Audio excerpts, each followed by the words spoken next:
All right. Good evening, everybody. We're going to go ahead and get started. We'll go ahead and start with the meeting. A, meeting opening. A1, call to order. A2, pledge of allegiance.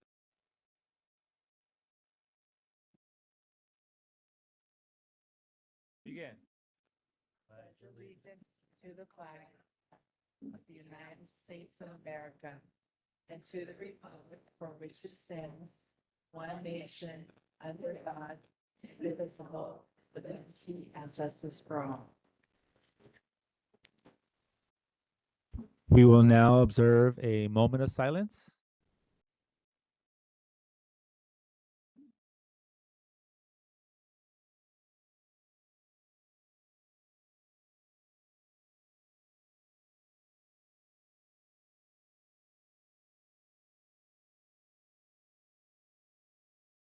All right. Thank you.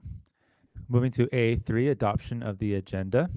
Are there any consent agenda items that a board member would like to have discussed as an action item? Just giving it a moment. All right, hearing none. Do I have a motion that the governing board adopt the meeting agenda? I move that the governing board adopt the meeting agenda. Thank you, Mr. Solorio. Do I have a second? I second. Thank you, Ms. De Ocampo. All in favor, say aye. Aye. Aye. Thank you. The meeting agenda has been adopted. We will now move to B, presentation.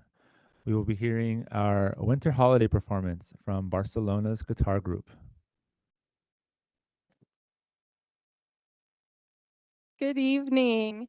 My name is Laurel Farmer, and this sitting before you is the wonderful group of junior hires who were part of the lead guitar program at Barcelona. We are all beginners. These folks have only been playing since August, and I think they're going to knock your socks off.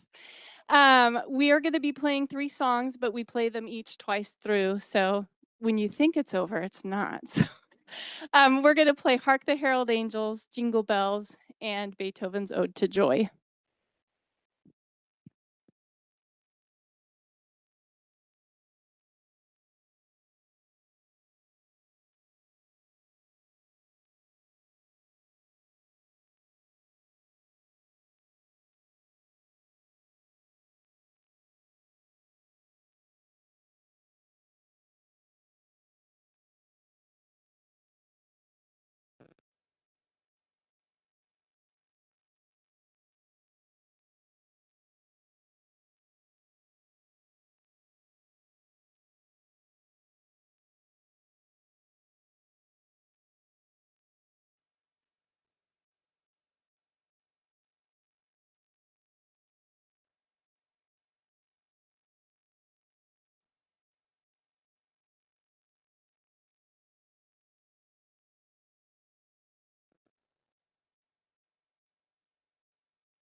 All right, thank you very much. Any board member want to make a comment?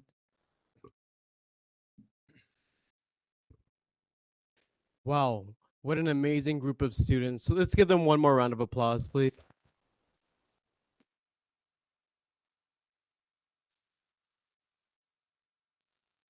Thank you, students, for sharing your talents with us. Thank you for all the time and dedication and studying that you put into mastering your skill. The fact that you all started that in August is amazing. And it gives me hope that I could potentially learn how to play the guitar one day. And also to the parents and to the families that are here today, thank you so much for supporting your child and making sure that they have what they need to succeed. And also, thank you for trusting the Alhambra Elementary School District with the education of your child. Here, we educate the whole child, and that means that social emotional learning and also music, arts, sports, PE is very, very important to us. And we want to make sure that music programs like this are funded, and we want to make sure that you all have the necessary tools you need to learn more than English, math, science, and all the basics. Those are extremely important, but this is a different type of learning, and it gets different receptors in the brain, and it's going to help you all. And so one day we might have one of you be a musician, and we'll be buying $100 ticket to your show, and you'll be in an arena, and we will be there rooting you on. But if you don't, that's okay too. We know that you'll be entertaining folks throughout your lifetime with this skill. So thank you to our parents. Thank you to everyone here. And we really appreciate you all. Thank you.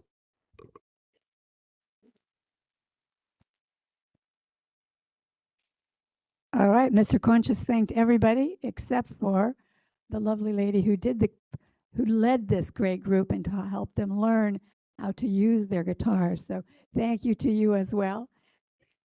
Yes, yeah.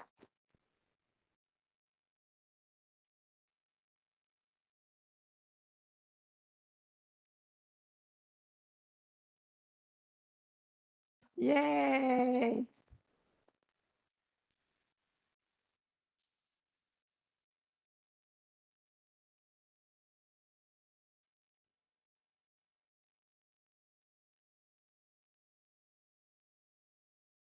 Well, we know it takes a team, so thank you for all pitching in and helping. It sets the holiday mood for sure. All we need next year is a sing along. Thank you. Just also want to extend my appreciation to you all.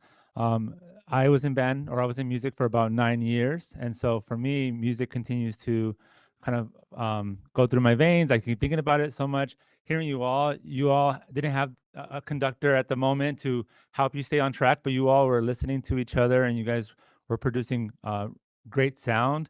I think that's amazing to hear. I would encourage you all to look at programs beyond here today. You know, I know there's a lot of high school programs nearby that offer great strings and guitar, and so please continue fostering this skill because it's amazing to hear, but it's also amazing to continue owning while you get older. Thank you. We will now be moving on to recognition employees of the quarter. Mr. Camino will present the AESD employees of the quarter. I'm in the corner over here. We want to make sure the spotlight remains on our students. But President Navarez, members of the board, Dr. Myers, we are proud to continue recognizing outstanding team members through the Alhambra Excellence Awards. These honorees exemplify our core values through their daily actions and the care they bring to us, and the way they care that for their school communities. At this time, I invite our board, Dr. Myers, to join us in congratulating these honorees by the blue table over here. And honorees, as I read your name, please make your way to receive your award and a small token of appreciation from Dr. Myers. And I ask that you remain close in that area so that we can get a group photo.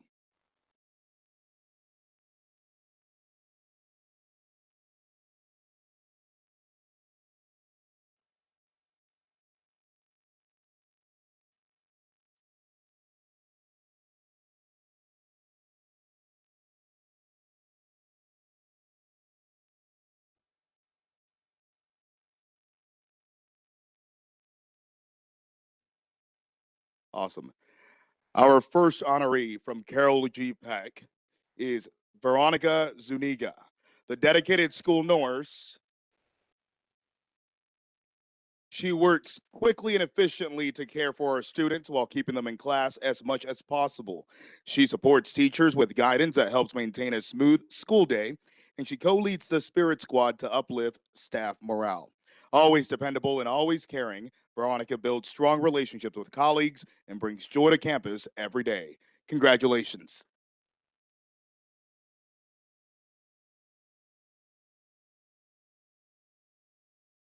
Our next recipient from the Choice Learning Academy, Mr. Michael, I'm going to try to say your last name, I apologize, Repenhagen. Mr. Rep,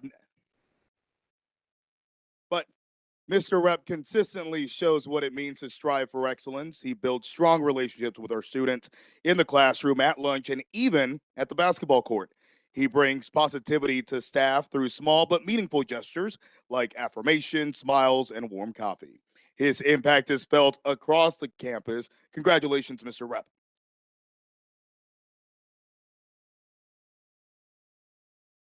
Our next honoree is Ms. Maria Landrino. She's a Cordova resource teacher who goes above and beyond to support students and staff.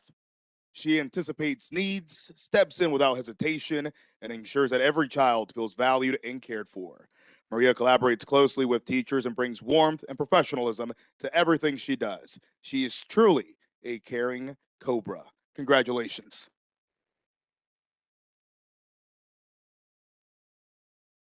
And tonight it is also our privilege from Sevilla East to honor Ms. Francisca Bermudez. Ms. Bermudez plays a vital role in reinforcing expectations and supporting positive behavior across Sevilla East. This year, she's also taken on developing student leadership, helping students feel included, supported, and capable of success. She leads by doing what is right and ensuring every child belongs. Congratulations. Now, family, I'm going to ask the recipients and the board to get together for a quick photo. Feel free to snap a photo if you'd like as well.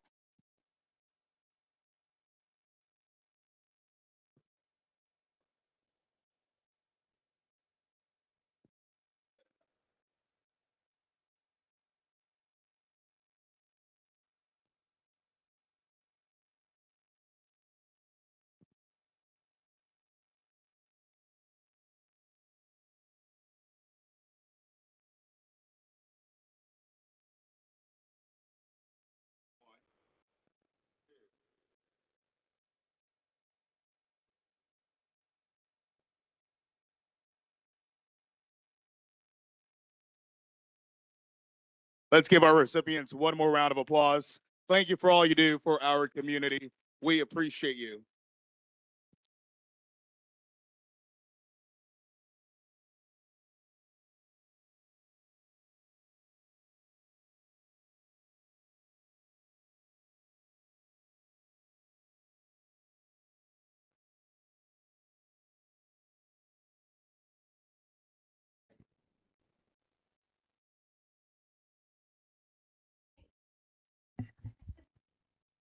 All right. For this section, any board members would like to make a comment?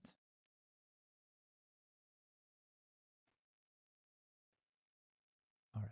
Just want to express my gratitude for this type of ceremony. I believe this is a treat for all of us to recognize, one of the top or few of the top employees in our district, and I love to see the highlights of what you all contribute. So I love that the district continues to do this. We'll be moving along to D, public comment, D1. This is the time for the public to comment. Members of the governing board may not discuss items that are not on the agenda. Therefore, action taken as a result of public comment will be limited to directing staff to study the matter or scheduling the matter for further consideration and decision at a later date. We have one public comment, Mr. Gilbert Schrum from the Kindness Club. You're welcome to provide that comment.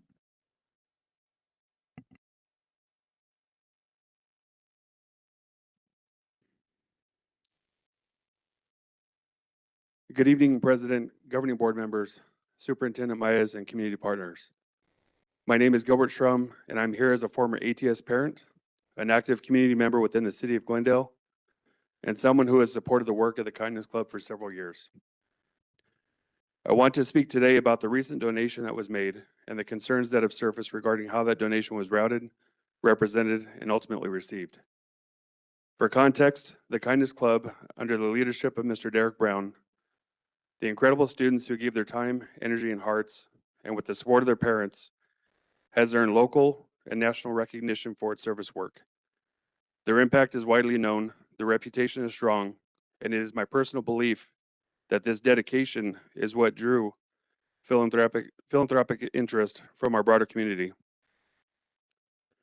That is why many of us were surprised and frankly confused to learn that the donation was directed to a nonprofit associated with the school and not the Kindness Club. Even though the donor's interest appeared to have been sparked by years of hard work by Mr. Brown and his students.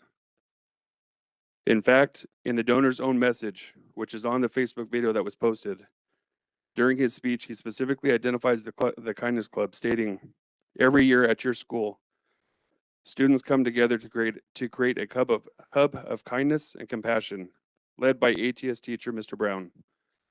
You created an environment where caring about others is a normal thing to do, and that is truly powerful." His words, not mine. He goes on to say, "On behalf of the PGA Tour and Waste Management Phoenix Open, we are going to donate a check for $10,000 to Alhambra Education Partner Foundation to help your school be a leader in giving." Given those statements, there are several unresolved questions. How was the Kindness Club and its work represented to the donor, particularly during conversations in which Mr. Brown was not present? Who determined the final recipients of the funds? While I can assume the donor made the designation, was the donor fully informed about the program that actually inspired the giving and how the donation would or would not reach the students who earned this opportunity? I'm standing here before you not to assign blame, but to ensure transparency, accountability, and fidelity to donor intent, values that matter deeply to this community and to the young people that we serve. The Kindness Club has operated for years with minimal institutional support, yet they continue to embody the strongest value of this district: compassion, service, and leadership. It is only fair that the recognition and resources intended for their work actually reach them. Tonight, I respectfully request a clear explanation of the process used to manage and route the donation, disclosure of what information was shared with the donor at each step of the way, and a commitment that future philanthropic opportunities will be aligned with the programs that earn them, especially when those programs are student-led. We all want the same thing: that our students' work is honored, celebrated, and supported, and that donors can trust that their contributions are used exactly as they are intended. In today's difficult economic climate, especially for families in the community, this award would be the most impactful, in my opinion, if it was placed directly into the hands of the students who earned it, to serve the most vulnerable, not held solely within a publicly funded school system. Thank you for your attention, your time, and your service to our community. I hope and pray that you reconsider this decision and use this opportunity to lead by example, demonstrating a value we should all be instilling in our children: doing the right thing, even when no one is looking. Thank you. Thank you, Mr. Shrum.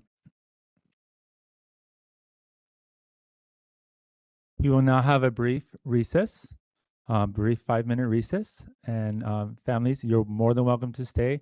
We have an agenda and a study session throughout this time, but this is also a time for a break for us. So 5 minutes and we'll be back.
All right, we're continuing on with E, consent agenda.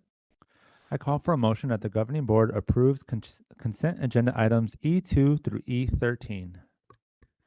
I move that the governing board approve consent agenda items E2 through E13. Thank you, Mr. Contras. Do I have a second? I second. Thank you, Mrs. Solorio. All in favor, say aye. Aye. Thank you. Motion passed.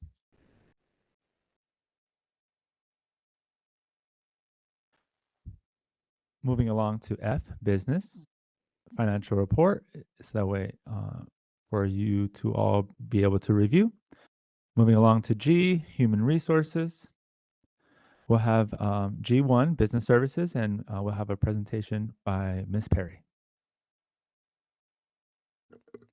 Good evening. Good evening, President Navarez, members of the board, and Superintendent Dr. Myers. This evening, the administration is requesting approval of the job description for the Assistant Director of Business. Before I describe the position, I want to be very clear about one essential point. This restructuring results in 0 new positions. We are eliminating, as you can see from our slide right here, we are eliminating our system analyst or SIS position in our business services. And we are repurposing that FTE to create the Assistant Director of Business. This is a cost-neutral adjustment and does not increase staffing or FTE. As the board is aware, we are experiencing declining enrollment, which requires us to be even more strategic in how we structure internal operations. With fewer students in the Synergy system and continued modernization of our workflows and building capacity, the full-time system analyst position is no longer needed. And this allows us to repurpose that FTE into a role that strengthens our financial stability by modernizing the business services, building long-term leadership capacity, and meeting growing compliance and audit demands through improved reporting and fiscal transparency. And with your approval this evening, this position will be effective July 1st, 2026, and will be supervised by the Director of Business Services. With that, I'm happy to take any questions you may have about this request. Any questions from the governing board? You indicate that it is no change in finances. It's not going to cost us any more money to fund this position. Is that what I'm understanding? When you say it's net 0?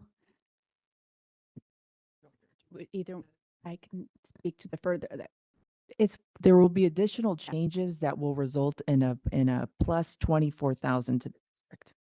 Plus 24 means a savings, Yes. money coming to us. Yes. Okay, and is this, I know when Dan came to us, we kept 2 people in charge of business services for an entire year so that we could train him. Is the intent of this to make sure that in the future, hopefully no one's going to be leaving Dan, stay with us, we would have someone that would be in-house with some skills to assist whoever the new person was, even apply to move up? Yes, ma'am, exactly. To ensure that pipelines, we're not going to be able to do that again. Wanted to ensure we built our internal pipeline for business. Okay, thank you for that. President Navarez. Thank you very much for this proposal to the board, and thank you for the additional information. And I do support this, and I appreciate the savings that's going to be happening, and stability, and making sure that we have a pipeline of folks who know these types of things is extremely important. I know that Dan is extremely valuable, because if something happened to Dan, which I don't want anything to happen to Dan, we would be in a very strange place. And so if something happened to me, which I don't want anything to happen to me, we would have 4 other board members. But I appreciate the thought into this, and also ensuring that we have no FTE increases, especially with our enrollment. And we want to make sure that we keep administrative policies that are at the district to a bare minimum. Thank you.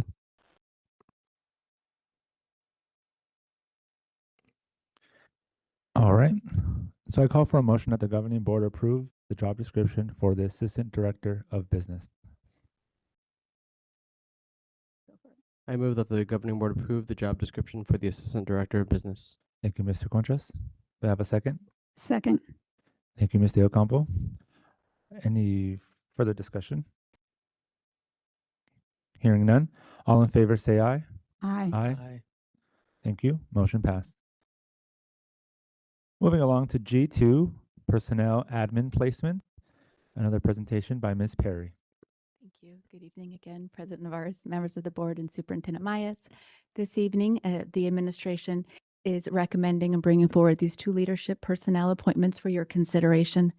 As you know, at our last board meeting, the board approved my retirement at the end of the year for the position of Executive Director of Human Resources. Therefore, we are recommending Dr. Lindsay Stoller-Slover for the role of Executive Director of Human Resources. Dr. Slover brings strong leadership experience and will work in partnership with me throughout the remainder of the 25-26 school year to ensure a smooth transition. Second, we recommend Ms. Christine Tamayo for the position of Interim Executive Director of Educational Services. Mrs. Tamayo has demonstrated exceptional leadership within our district and is well prepared to support this work in the interim capacity. Under Mrs. Tamayo's appointment, the position she is vacating will remain unfilled. The district does not intend to replace or refill that vacancy. The administration respectfully recommends that the governing board approve these two leadership appointments. Thank you, Ms. Perry. Any questions from the board? It looks again like we are being proactive and taking positions, taking into consideration future needs of the district, both in staffing and in monetary needs. It looks again like we are planning to make sure that all of our bases are covered as we move forward. And if I read this correctly, again, we have no increase in actual positions. It's another neutral situation. Correct. Not only neutral, but the position that Ms. Tamayo will be vacating, the Director of Teaching and Learning.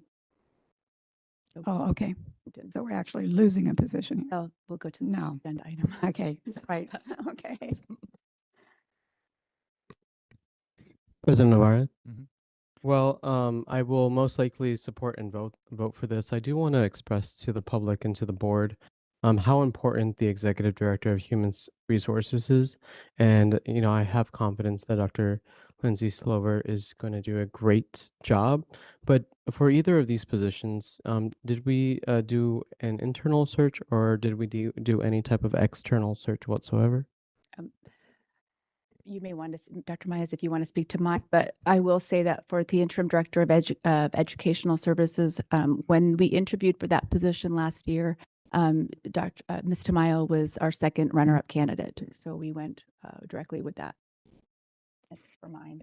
And as you said, Mr. Conchas, the fact is that the human resources position, especially right now in a time of declining enrollment, when each year we are reducing the number of positions, and while that's happening, simultaneously doing our very best to take care of all of our employees, there is an art to that leadership, and so it's really important that we have someone who's watching this next period of the year while we're planning for the next school year. At the same time, we're declining in enrollment. And so that was at the forefront, thinking about how we can reduce in positions and not fill positions. And so that was the consideration with this initial recommendation. And then as Ms. Perry mentioned, at the same time, other needs have surfaced, and we'll speak to that with the next agenda item. But in educational services, for the needs present there, we're looking to reduce our resource given declining enrollment. Thank you. Any other comments from the board? All right. I call for a motion that the governing board approve the personnel administrative placements and appointments of Dr. Lindsay Slover to the position of Executive Director of Human Resources and Ms. Christine Tamayo to the position of Interim Executive Director of Educational Services. I move that the governing board approve the appointments of Dr. Lindsay Stoller-Slover to the position of Executive Director of Human Resources and Ms. Christine Tamayo to the position of Interim Executive Director of Educational. Thank you, Ms. De Ocampo. Do I have a second?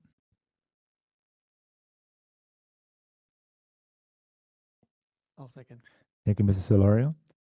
Any further discussion? Hearing none. All in favor say aye. Aye. Aye. Thank you. Motion passed.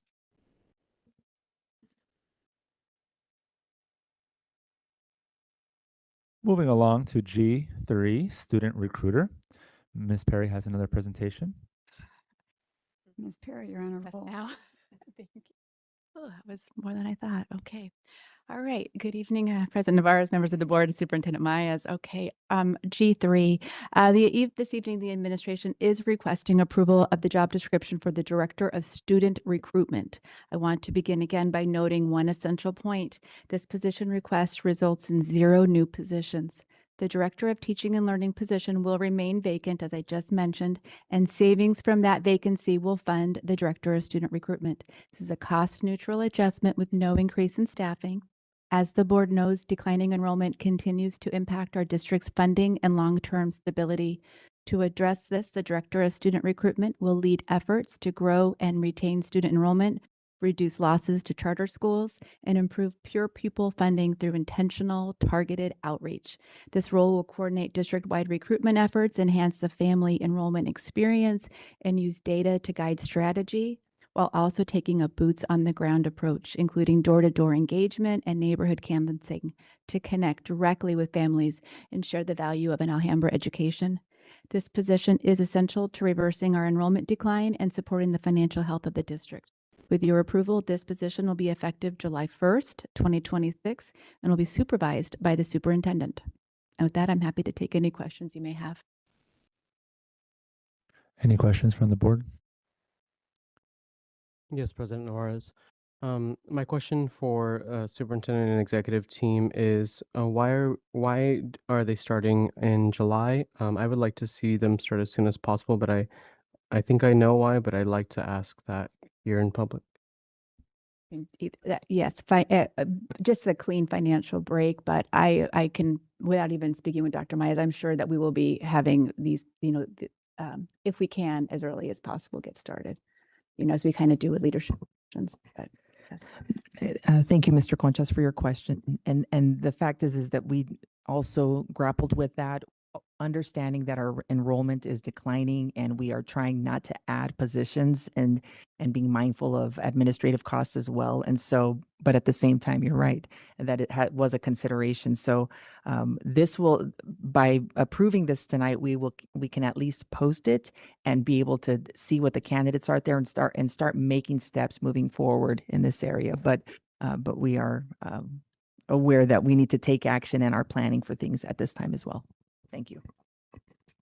And has there ever been precedent where we start a new position like this in the middle of the school year or in the middle of the fiscal year?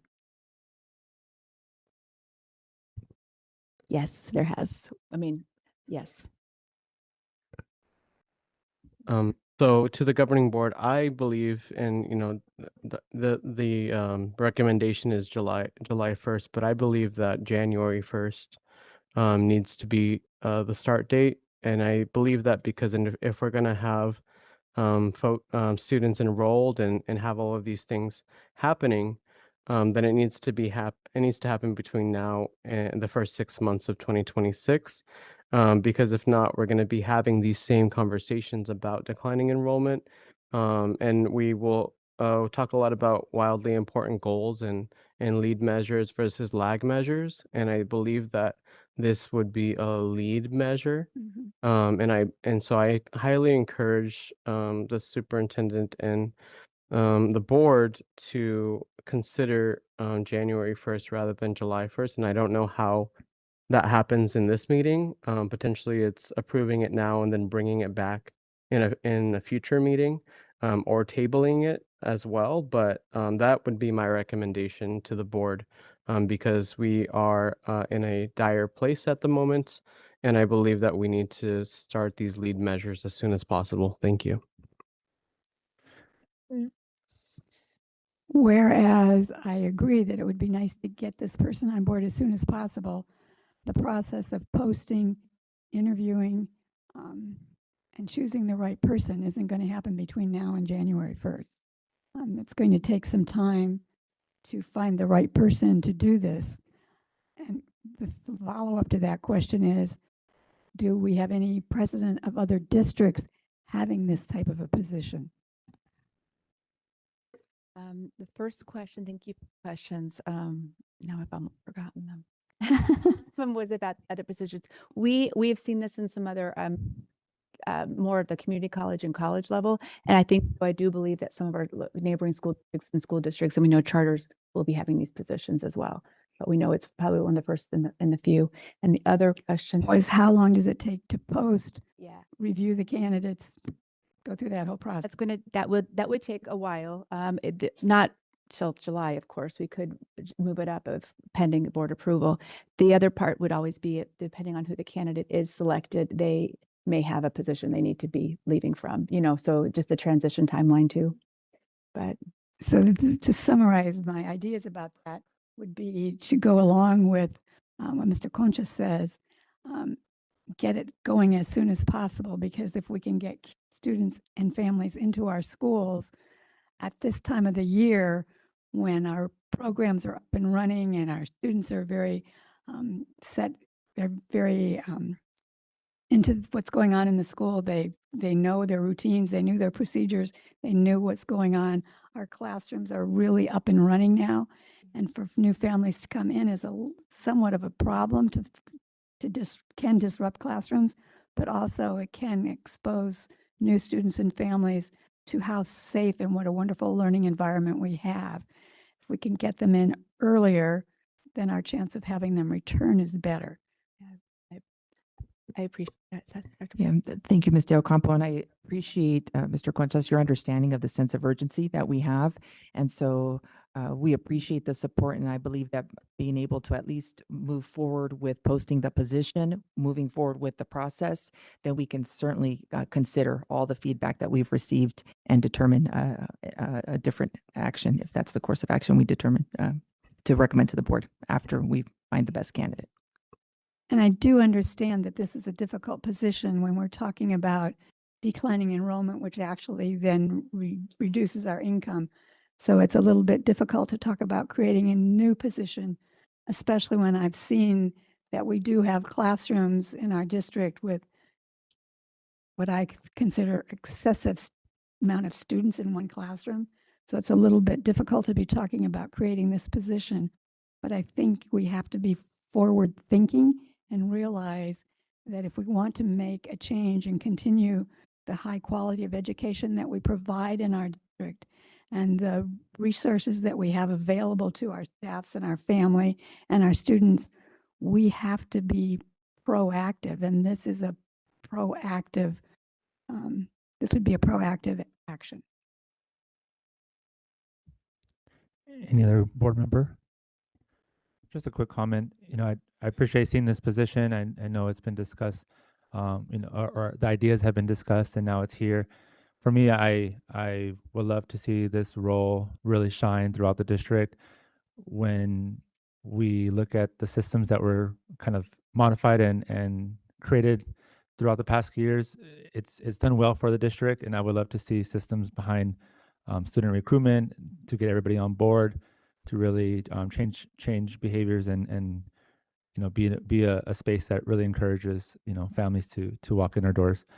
So I appreciate seeing that. I agree with the sense of urgency. I think I think I'm hopeful that the feedback provided would give us maybe a follow up down the road, assuming that this may be voted upon and approved today.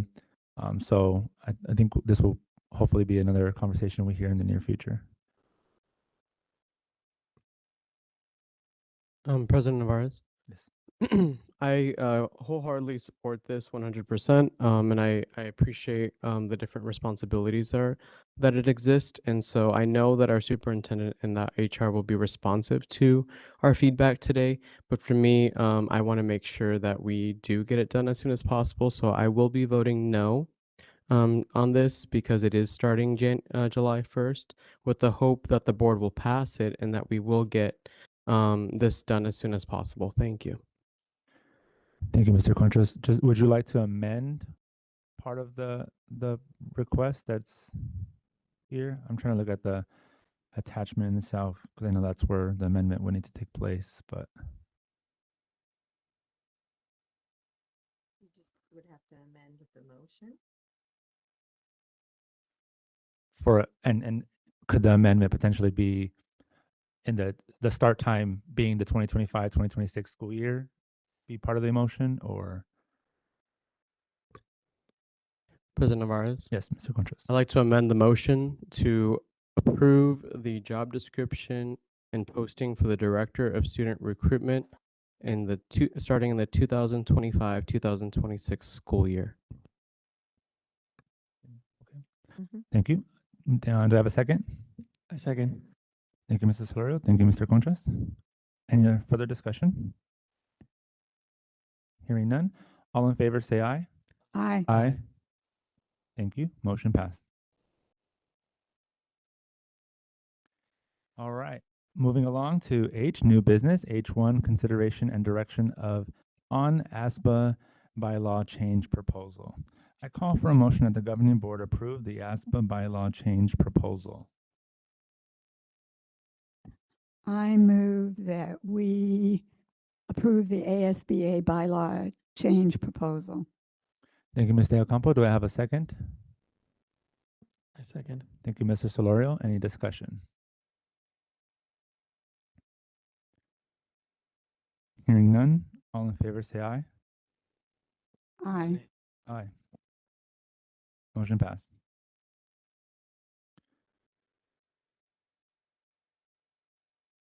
Moving to H2, Head Start Birth to 5 program funding. I call for a motion that the governing board accept the notice of award, NOA, Head Start Birth to 5 program funding. I move that the governing board approve the notice of award Head Start Birth to 5 program funding. Thank you, Mr. Contreras. Do I have a second? Second. Thank you, Ms. De Ocampo. All in discussion? I just continue to be impressed by the way we support our young children through Head Start and all of our early childhood programs. Keep going after that money, folks. We need those kids at their young age in school and interested in learning. President, Thank you.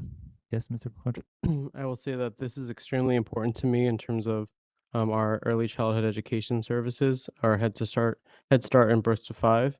And I just want to thank the City of Phoenix for the $4 million award. And we really appreciate the fact that we're able to work with them together and provide 362 slots for fiscal year 27. Thank you. Thank you, Mr. Contreras. Any other discussion? All in favor, say aye. Aye. Aye. Aye. Thank you. Motion passed. Moving to H3, Global Academy of Phoenix update for your review of the International Baccalaureate programs. If you have any questions, this could be a time. If otherwise, we'll move forward. President Navarez. Yes, I think this is fun. These are regarding the baccalaureate program, and we have Dr. Landade who can help answer any questions. My comments are that as I read all of the attached documents, I'm just extremely proud of the GAP team. Thank you very much for all of the hard work that you put into this, and it just shows the amount of effort, the amount of time, and I just want to express my gratitude because it took me they're small documents, but it took me a while to really absorb it.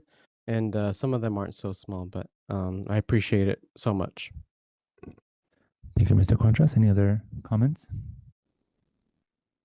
All right, moving along to I, board policies. I1, first reading of policy DJE. I call for a motion that the governing board approve the first reading of policy DJE, bidding, purchasing procedures. I recommend that the governing board approve the reading of policy DJE, building purchasing procedures. Thank you, Ms. De Ocampo. Do I have a second? Second. Thank you, Mrs. Solorio. Any discussion? Hearing none. All in favor, say aye. Aye. Aye. Thank you. Motion passed. Moving to I2, policy regulation GBEF-R. This is a language change, and it's for regarding the regulations. So there's no action, but it's for updates. Moving to J, comments from the governing board members. J1.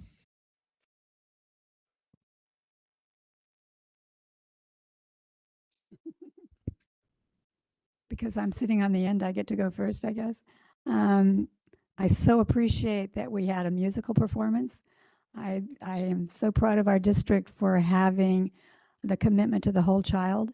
And we often see the sports teams recognized. It's important to me that we remember to recognize other parts of the whole child, which includes music. And I hope that in the future we will recognize our artists who had their artwork on display downtown Phoenix, and we'll have their artwork displayed throughout the city over the next coming months. I truly believe that is the strength of our district, that we continue to have guitar classes and dance classes and support our students in not only their academic learning, but all the other pieces of the brain that get affected by having exposure to not only the arts but sports. That it does keep things interesting, exciting, and keeps kids engaged. So thank you for having the performance tonight, and let us continue. Having ended that conversation, happy holidays. This will be the last time we see you before you get off for your winter break. Make sure that you don't take homework home with you over the holidays. Voice of experience talking here. My children got a lot of exercises doing things to help the classroom over winter break. Make sure you enjoy your friends and your family and have a joyous holiday season.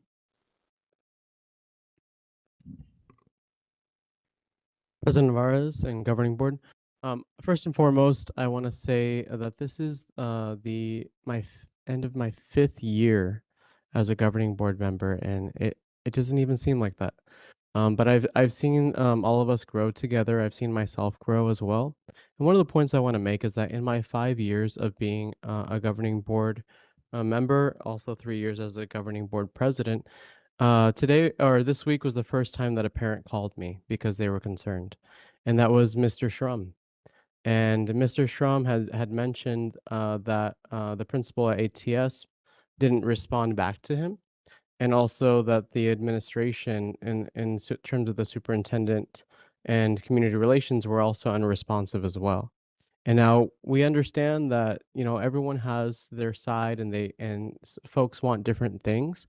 But the number one thing for me as a leader is to listen and to prioritize hard conversations. Now, I'm not placing blame on anyone, but I'm really glad that we have public comment, because I heard the frustration in his voice last night and the day before, and I said, you have a voice, and you're able to come and use public comment. In those 3 minutes, you can address the public. And that's what he did today. So let's continue striving for excellence. Let's continue ensuring that everybody is listened to, and let's make sure that we respect everyone's time. If we say we're going to reach out to them, reach out to them. If we say we're going to meet with them, then meet with them. And so I just wanted to emphasize that. And thank you to our amazing superintendent and to our community relations department for handling that. And also it's great that we did get that check, that $10,000 check from the PGA. I just want to make sure that everyone is on the same page and that everyone's listened to.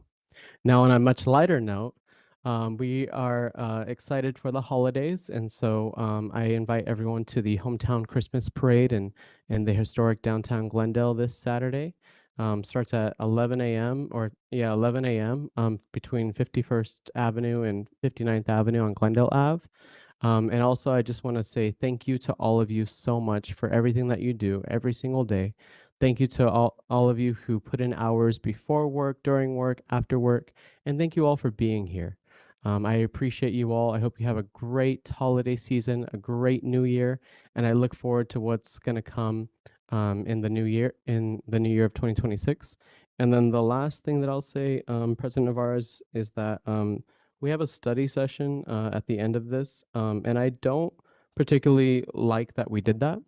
One, I would like to have had at least our comments afterwards so that we could comment on the study session. And then two, I also feel like in terms of transparency, we do all of our presentations in the beginning.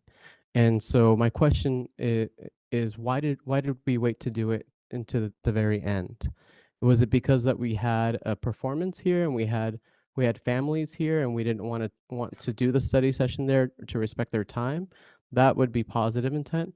But also, too, these are really hard conversations that we have to have, and our public needs to know about it. So when we do have an audience, it's a great opportunity to let them know what is happening. So that is feedback that I have for the board, is that I at least would have liked to have my comments at the end. Thank you. Thank you, Mr. Conchas. Any other comments? And I just want to emphasize that at the study session, although I hear you what you're saying about the item J comments being in a different spot, we're able to make our comments throughout the study session as well. But I also hear what you're saying in terms of the order. Any other comments? All right, we'll move to J2, comments from the superintendent and executive team. Good evening, everyone. We will begin this evening's comments with Mrs. Billiou. Thank you. Good evening, President Navarez, members of the board, and Dr. Myers. I'm very pleased to share an exciting development in our lockout spaces plan. In collaboration with Educational Services, we will be repurposing designated lockout spaces at Sevilla West to establish a centralized instructional materials center, or IMC. The purpose of the IMC is to centralize curriculum inventory, storage, and distribution. We currently house excess curriculum in multiple district locations and at each site in varying quantities, creating inconsistencies in inventory management and distribution practices. Consolidating these materials into one district-managed location will reduce the operational burden on the schools, allowing site teams to step out of the inventory and storage business. It will improve accuracy and efficiency in ordering, ensuring we purchase only what is needed and reduce waste. It will streamline distribution processes, particularly during adoptions and annual replenishment cycles, and it will support the district's vision of the lockout space plan by intentionally repurposing excess space for strategic system-wide use. This approach will also free up a large room at the district office, allowing us to convert that area into a much-needed training and collaboration space, and we appreciate Tanner Kent for spearheading this initiative. Also, as requested, the updated lockout maps have been emailed to the board for reference. Good evening to our governing board president, our governing board, and Dr. Myers. Tonight, I want to take a moment to share my deep gratitude. Thank you first to this governing board for the incredible opportunity to serve the wonderful Alhambra community. I'm sincerely grateful to our superintendent, Dr. Myers, and to this dynamic cabinet of people I have the opportunity to work with, to watch and be inspired on the backside of the curtain every day. I also want to thank the teachers, every teacher, every classroom I have the opportunity to enter into and to stand alongside. Thank you to every teacher. To our principals, thank you for allowing me to support your leadership. At our last meeting, our governing board retreat, we encapsulated it in the thought of hope. Thank you, Garth Ann, for turning in your homework. Garth Ann hopes that our staff knows how much they're valued.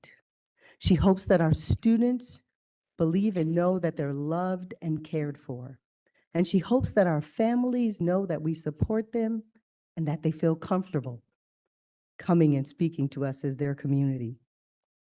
And so it is in that same theme of hope that I want to say it is my hope for Alhambra's future that our students know exactly what Garth Ann said. And my hope for the continued strength of this community, even in this transition. I truly believe that our best path as a group is ahead. And so I close this year by simply saying in this moment, thank you. And I take this moment to send all of you the message of hope in this holiday season. Thank you.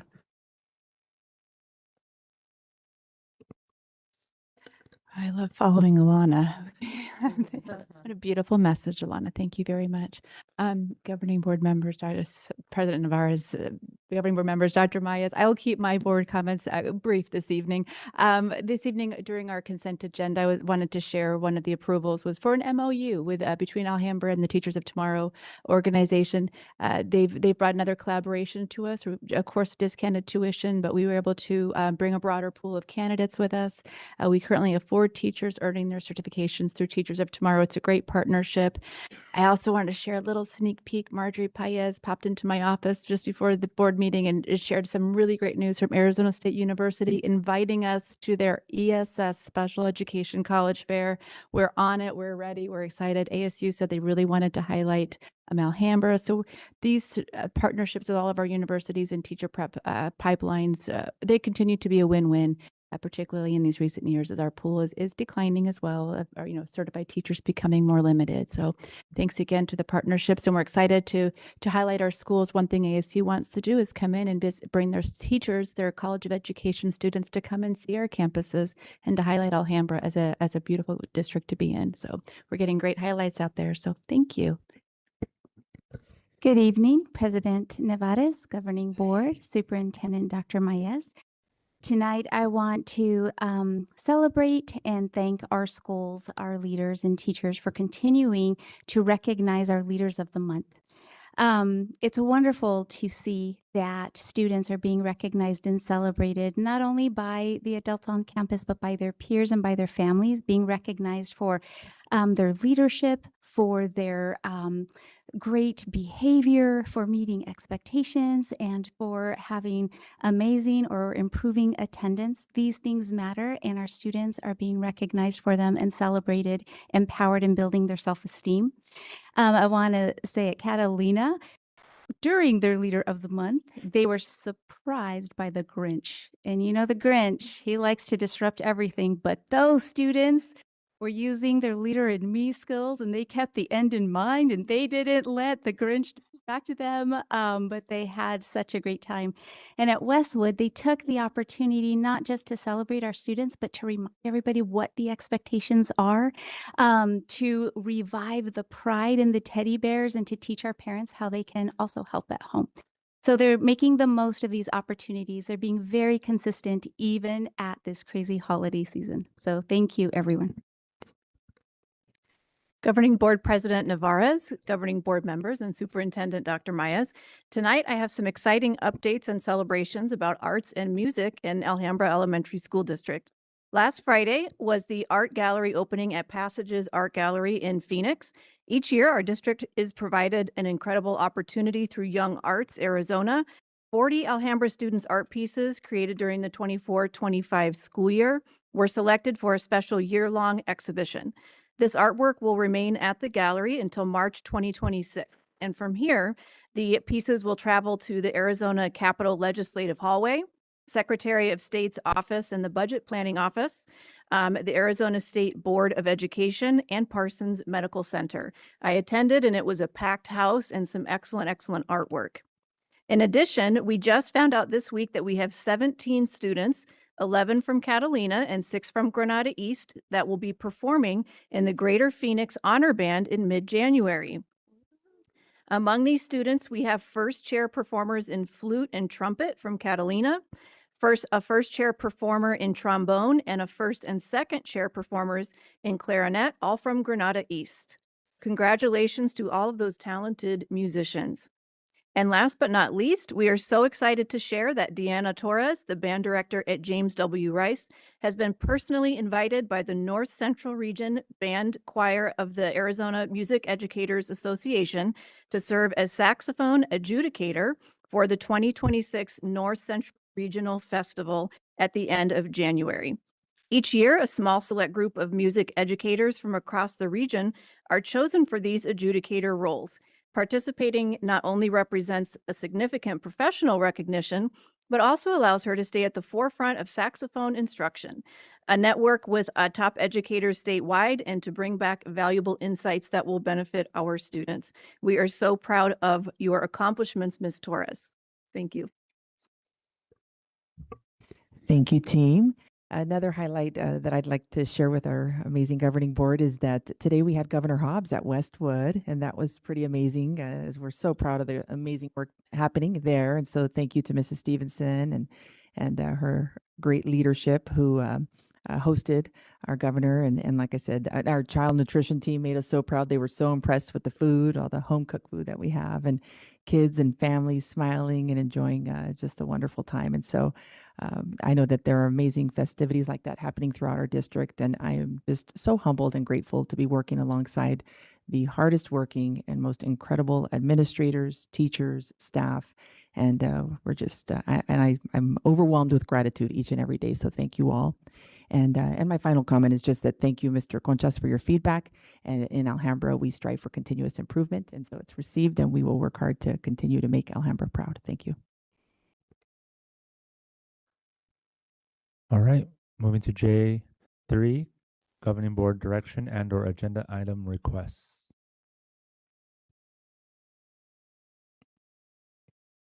A little bit of a lighthearted note. If the governor ever comes again, I'd like to be invited.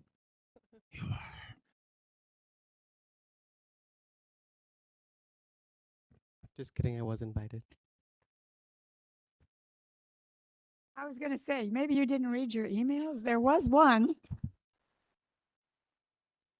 That's my agenda. That's my direction, is for me to make sure that I check my emails. Any other board direction and/or agenda item requests? All right, hearing none, we'll move along to K, study session. We will do K1, AESD, United in Purpose, Building a Sustainable Path Forward, and it will be presented by Dr. Maya. Good evening, everyone. And again, thank you for joining us this evening for this study session.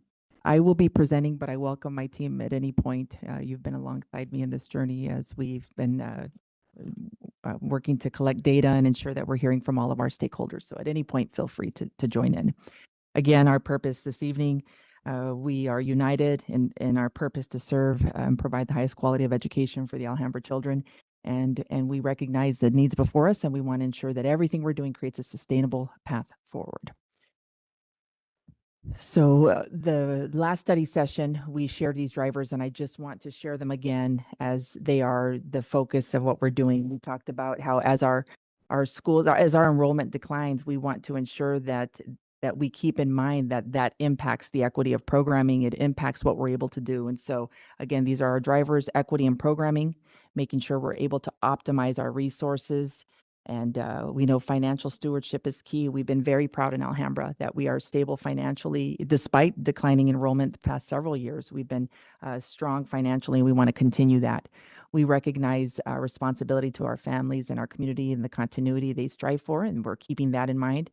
And again, above all, everyone recognizes what's changing and the unpredictability in the future. And so we're keeping that in mind as well, that our community emphasized, even as we were listening, the fact that they appreciate and want to ensure that we continue to be future focused as we plan ahead. So those are our drivers. As the past couple of weeks, we've worked hard again to continue to hear from stakeholders as committed to you to look at data and bring that forward. We shared these key factors with you, and I bring them back again this evening because they are what we have to continue to consider, because they will continue to impact the decisions that we make going forward.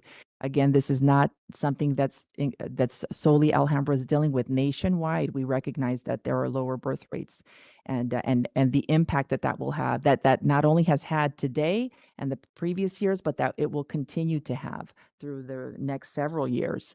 We recognize again that Arizona is ranked second. So that's important for us to keep in mind, that we have the steepest decline in birth rate. Number two, that impacts our enrollment in our pre-K-8 system tremendously.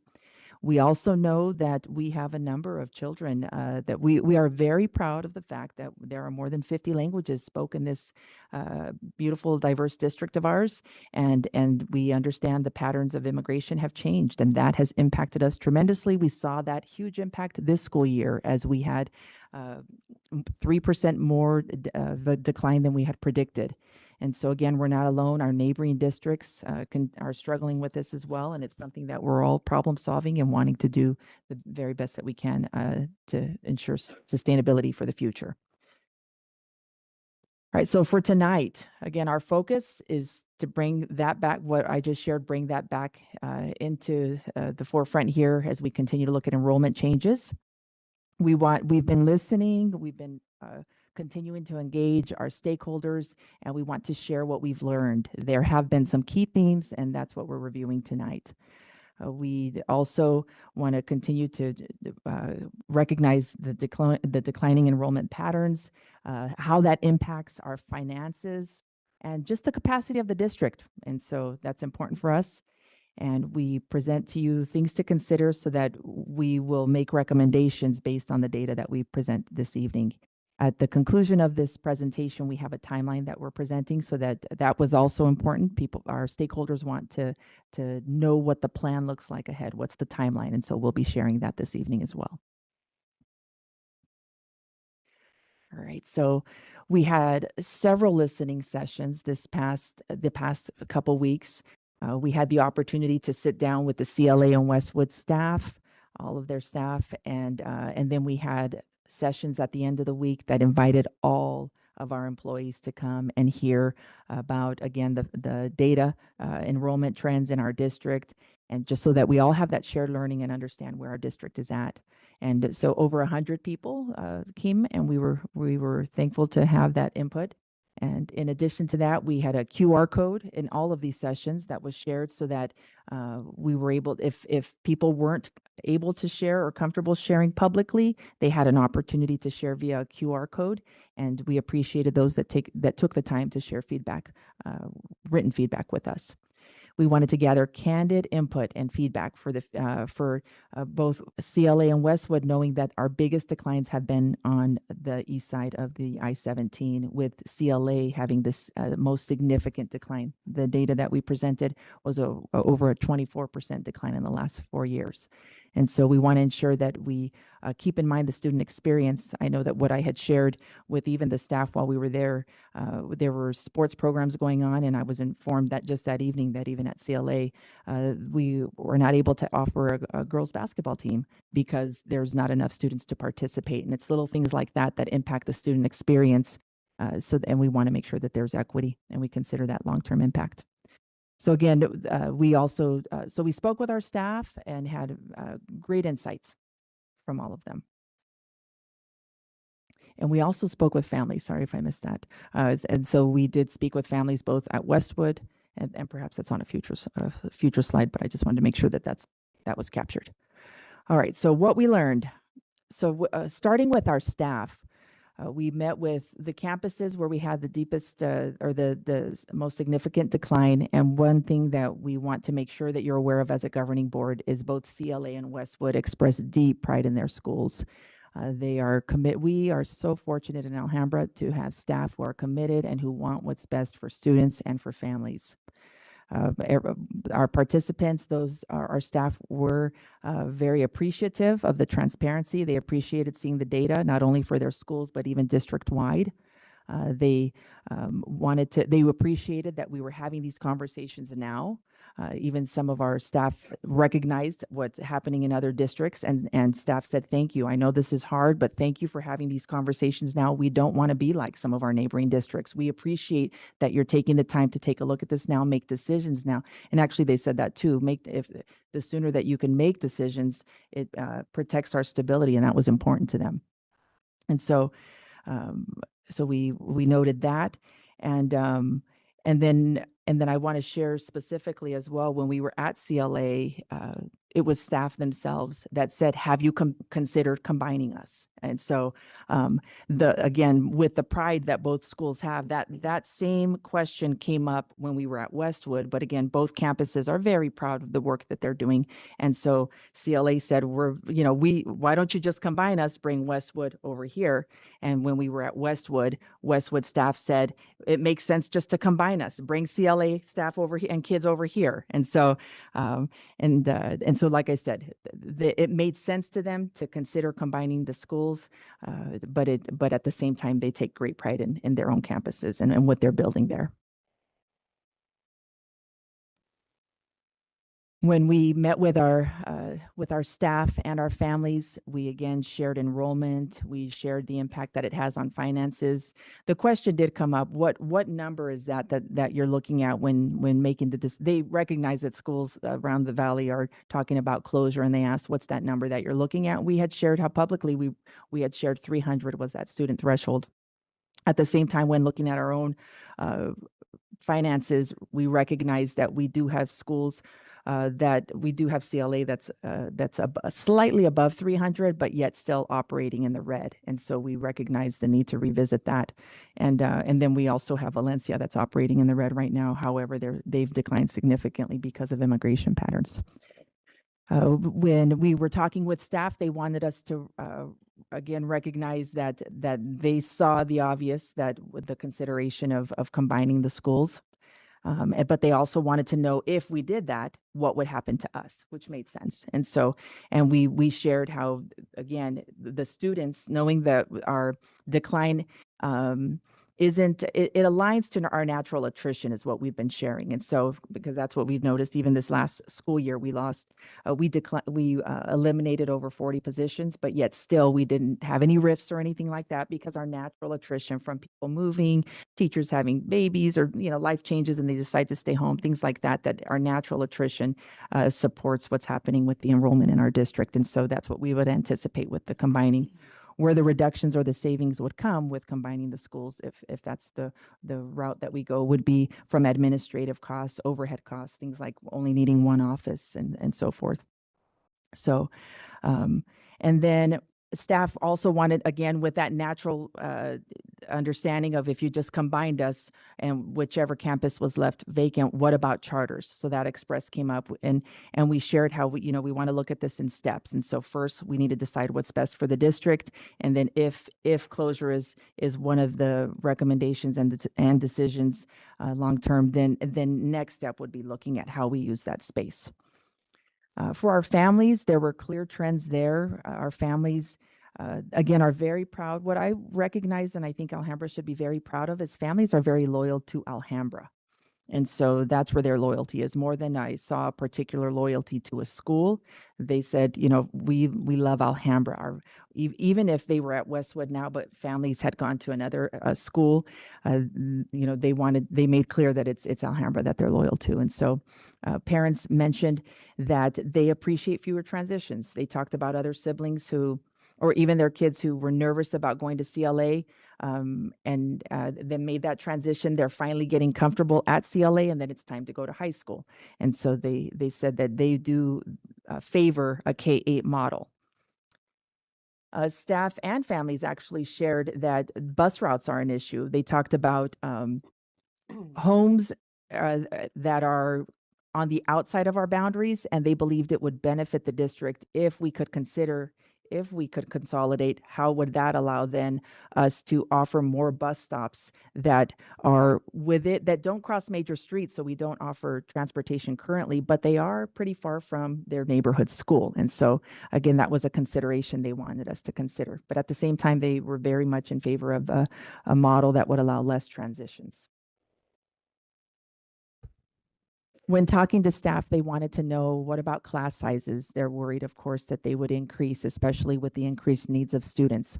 And what we explained was that we recognize the need to maintain reasonable class sizes. We know how important that is, especially with increased needs. And so that's why it's important that we make these types of decisions, so that we can ensure we are able to maintain, right now, our target of 25 to 27. And we've been able to maintain that in nearly all classrooms. But like I said, so it's important we keep that in mind.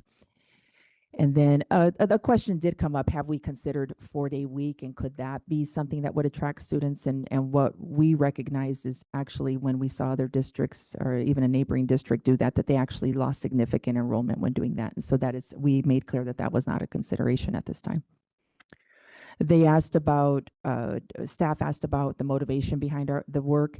and that if it was money or enrollment that was the issue, and we clarified that it's really the two are deeply connected. The more we decline in enrollment, the more it impacts our budget. Westwood staff even shared just how they talk to families, and that once the older sibling, they see a trend that once the older sibling that it's time to go to the middle school or the intermediate school, that they just take all of the kids, including the current Westwood kids, to a K-8, the charter nearby, to be frank. So they wanted us to consider that as well.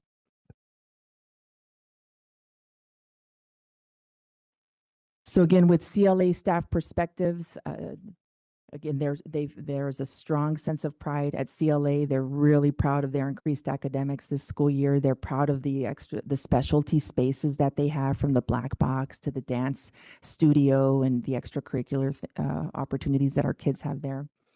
They also want to make sure that we recognize the importance of marketing and visibility. That actually came up quite a bit in all of our visits, that we need to be strengthening our visibility throughout the district, especially again, since we border in that area. We border two other districts, Washington and Osborne. And then, oh, sorry, that last piece, I do want to emphasize that last bullet because that did come out strong. That staff, that our CLA staff especially, want to make sure that they're not overlooked. They have felt that at times that side of the district is overlooked, despite the high quality work that they're doing. And so I want to make sure that the board is aware of that. All right, and so then we met with Westwood staff and their perspectives. Again, a deep care for our students, the culture, the community there. They also, staff on their own, raised questions about consolidation and how that made sense, especially since they see a lot of families leaving once it's time to transition to CLA. They, again, wanted to make sure there was equity and accessibility for programming for all students. And staff just, again, thanked us for being transparent and for starting the conversations now. They were very thankful for that. With CLA, the conversation of the name, and I know our governing board has shared that as they've listened to community members, but staff also did mention they referenced the historical transition from Simpson to CLA, and they had encouraged our district to consider whether, whatever happens, that could we consider restoring the name to Simpson. And staff shared concerns that if consolidation were to occur without thoughtful planning, that it could result in losing more students, because again, families explained how proximity to the school is really important. So knowing that the two schools are on two different sides of the district, that would we lose families to the neighboring districts if we closed one of them. And again, it was noted about the bus stops, that, for example, closer to 19th Avenue, if we have homes there, could we, even though kids wouldn't cross a major road, could we consider adding bus stops? All right, and so these are just some additional staff reflections. They wanted to make sure, again, as we considered, because both CLA and Westwood noticed the obvious of the consideration of consolidation. They were more concerned about facility concerns, such as bathrooms. CLA wondered if Westwood bathrooms were for younger kids, or if they could accommodate older kids. They wondered the same for classroom sizes. Staff expressed concerns about the parking lots and accessibility to the community. There, it was noted again, where do more of the families live? And more of the families, we'll show you a map later on in this presentation where it is accurate that more of the families live on the Westwood side. And then staff did want to know what's the capacity at both of the schools. And so we wanted to make mention that both schools have served over 1,000 students. And the students, if we combine the schools, both schools would be under the ones, if we combined, we have less than 1,000 students at this time, knowing that both have accommodated over that in the past. And then another, again, something that we have to consider is the fact that Valencia was created during a time of high immigration patterns, and that has changed significantly. We have had no newcomers join the district to attend Valencia. We also recognize that the needs have changed in the district. And so, and even right now, the concern the staff has had is knowing that very soon kids are transitioning back to their home school, and they see that there will be no kids even this school year. So they wondered about what will happen to them now. Again, we listened to families, and families at both campuses consistently expressed a desire for stability for their children. They want to minimize transitions, knowing how important that is to kids, and even just how it can increase emotional stress. And just getting to know the community is important to them, the teachers and so forth. They emphasize they're in favor of the K-8 model. Parents did share concerns about traffic flow and parking. They wanted us to keep that in mind. But at the same time, again, when asked what was most important to them, they said proximity. So the school that's closest. We had a parent engagement survey where we were able to collect data and from our families. And so, and across the district, there were 3 priorities that consistently emerged: stability and long-term predictability, keeping siblings in the same place, reducing transitions of school, so for the student experience. So, and these priorities, again, reinforce what families have been sharing. The survey was consistent with what we heard in our listening opportunity.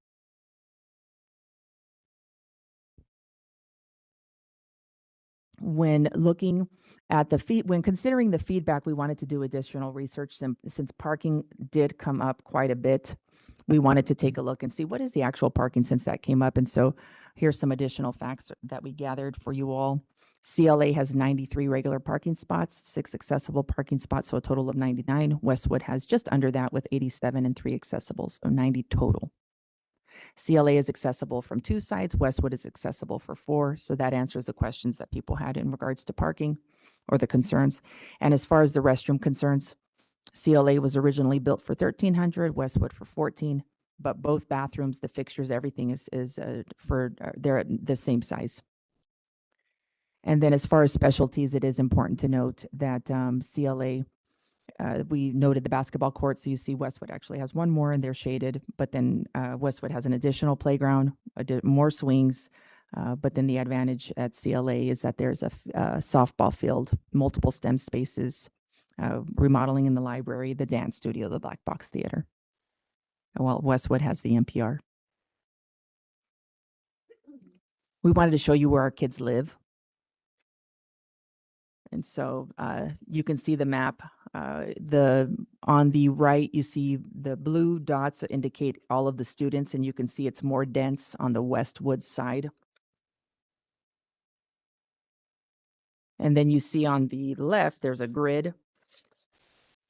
And grids 72 to 75 are CLA. There are approximately 168 kids that live on the other side, on the north side of Camelback. And then there are approximately 635 kids that live on the south side of Camelback, on the Westwood side. And so so you see how the population is there. So again, that's the information that we were able to gather for you all. And so right now we've had 2 studies. We had this first study session. We gathered additional data for you so you could hear from our stakeholders. We are having this study session right now. The plan is to bring you recommendations at our next governing board meeting on January 22nd. If in fact there's a recommendation for a closure, which again, even the obvious with Valencia to consider, then that if there's that recommendation, then we would have to post a notice on January 10 days prior. So that would be January 12th that we would post a notice for that. So a notice of a hearing, and then we would have that hearing on January 22nd in addition to the presentation of the recommendations. And then on February 12th, if that is the direction that the board goes based on stakeholder feedback, then we would have a second hearing on February 12th, and that's where, if any recommendations included anything related to a school closure, the second hearing would be heard where a decision would need to be made. Could you clarify that part again? Because I was kind of trying to follow the dates, but I was hearing February 22nd twice. So I'm sorry, January 22nd is where we will make recommendations. And recommendations could include a closure. And if that is in fact the case, we would need to have a hearing. And and that hearing by law would need to take place we would need to post about the hearing 10 days prior. So that would be January 12th, where we would, that would meet the 10-day mark that we would post that the board would be considering closures at the January 22nd meeting. So there would be the presentation of recommendations, a public hearing, first public hearing, and then February 12th would be the second where the board would need to decide. Any questions from the timeline? And also for the board, we can refer back to any slide. That way we can, if you have any slides to reference. But in regards to the timeline that was explained, do you all follow that? I'm still personally trying to I do, but it doesn't compute with what I've been through in the past. I thought that you didn't take the vote until the meeting after the second public hearing. I didn't think you took the vote at the second hearing. Okay. I've been through it many times. You'd think I'd remember, but I don't. Ms. Del Campo, we looked at previous closures such as AOA and GIA. That was the pattern that we used at that time. But that's what we're recommending this evening. Well, I trust you. You guys always do your homework. Okay, so that was the timeline. But now regarding the presentation as a whole, any comments or? Oh, sorry. Thinking about the timeline, the reason that we are recommending this timeline as well is because what staff did say was more than anything, they want to know about their positions, if in fact they would be moved, where to, things like that. And so this timeline allows us to know what decisions are being made so that as HR plans and we plan for contracts on March 15th, we would have sufficient time to be able to plan so that we keep staff informed and they have all the information they need to make informed decisions about their future.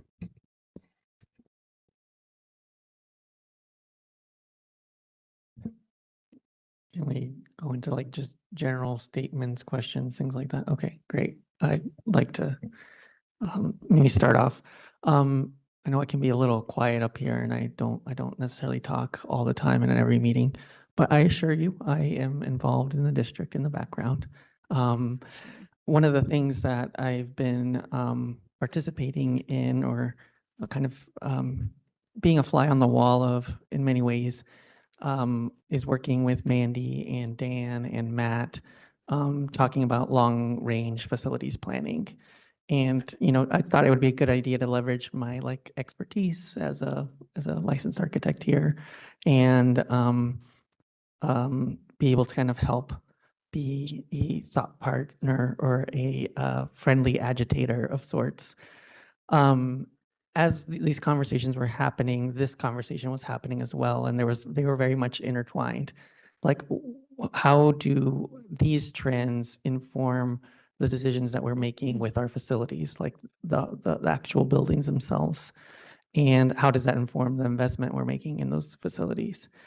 And something that I have been kind of iterating and reiterating in our meetings as we've been going through these discussions is thinking beyond the immediate change and thinking more long-term, thinking of what the position of the district may be in 10 years and 15 years, and what makes, considering that in the decision-making and how facilities may play a role in that in future investments. And unfortunately, our bonding capacity has been kind of stripped down to a degree because of large swaths of land transferring from taxable property to now untaxable property due to the expansion of GCU. That has limited us in many ways in being able to bond. That being said, I think it's one of the things that I've been iterating, like, I I think for us to remain competitive and something that has given some of the charter schools an advantage is that they have newer buildings. They're shinier, they're clean, they're newer. They were built newer. And in many ways that attracts families as much as academic performance, because you have some of these charter schools that were built ground up fairly recently, and they're not performing academically any better than us. They just have newer buildings. That's all it is. If academics were the main consideration for people, they would. There's plenty of much higher graded schools within a 1 mile radius that folks can turn to, and of course, one of them being one of our schools that is among the best in the state. So that being said, if there is this transition, I think one of the considerations should be, when we have an empty campus, could that be the site of a potential replacement school?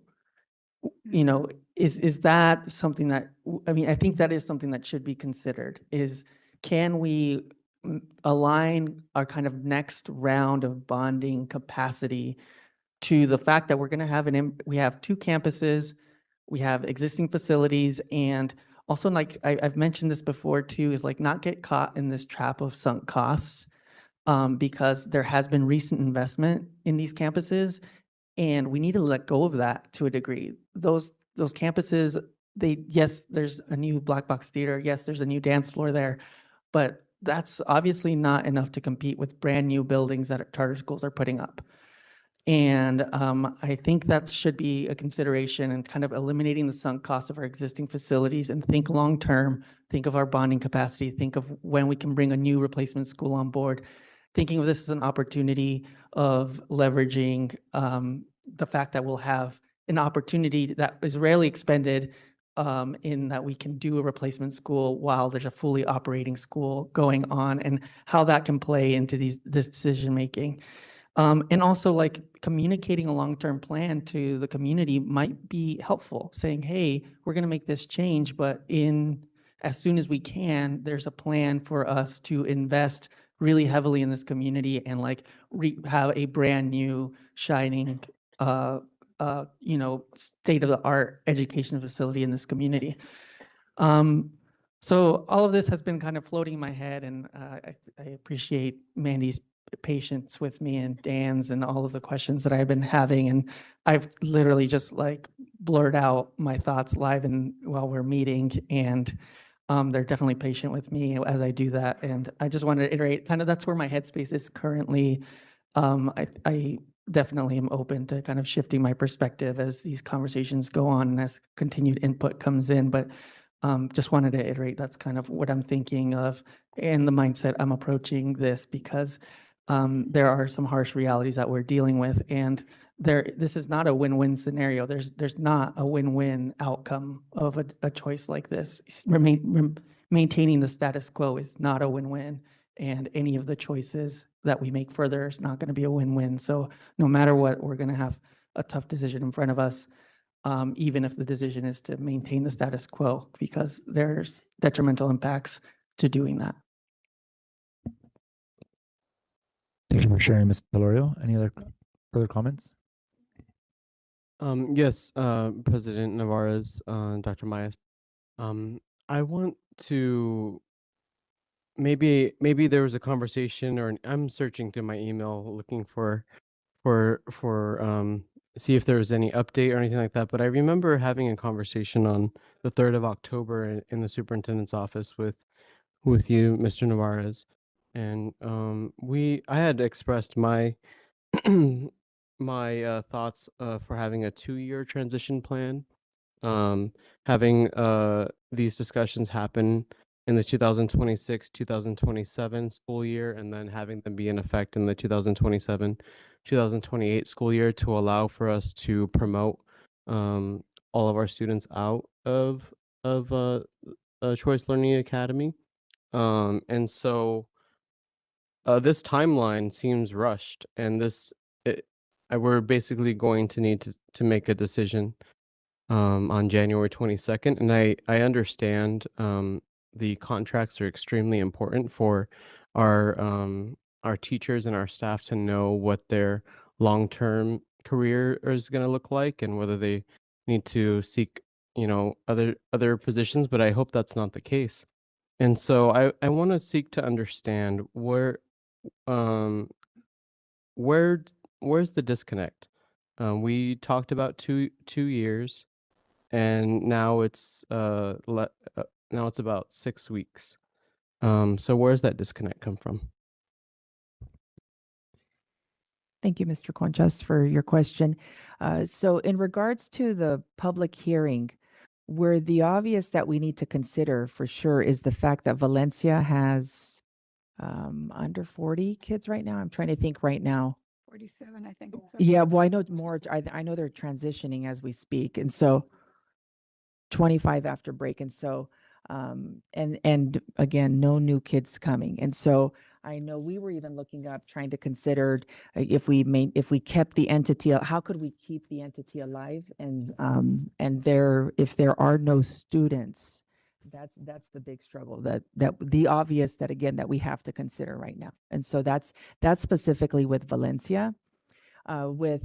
With any as far as any other changes, again, our intent was to gather feedback from all stakeholders, and so yes, I've been working to keep our governing board informed as we went along the way, and when the presentation includes feedback from our staff and from our parents, and again, our staff have said, especially at Westwood, they were saying that we see families like they said, thank you for having these conversations now. And please consider, that not waiting to take action, because there are they see families that are more concerned about keeping their children in one school, and how that, and then because of that they're going to a neighboring K-8, and so again, that's just the feedback that we received, and something that I'm asking the governing board to consider, but at the same time, that this is a study session, so that's what the feedback was. Thank you, Dr. Myers. And so I'm understanding that this timeline is in regards to Valencia. Is that correct?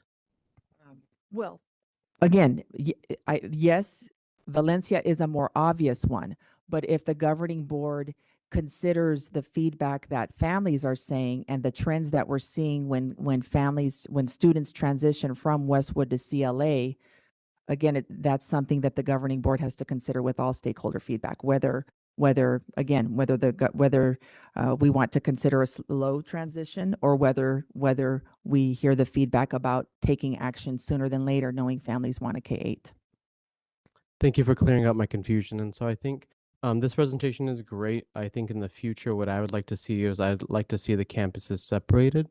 And so we discuss each campus on its own, because with this, the public could be listening to this right now and think that on February 12th, we could potentially decide to close all three that we're talking about in this study session today, and I do not want that perception out there whatsoever. I'm glad that you did explain that we are in a study session and we're trying to understand, but this is a really difficult decision, not only for me and the governing board, but it's also for teachers, for staff, for families, and so I just wanted to reiterate my confusion, because if I'm confused about that, then there are probably people out there that feel the same way.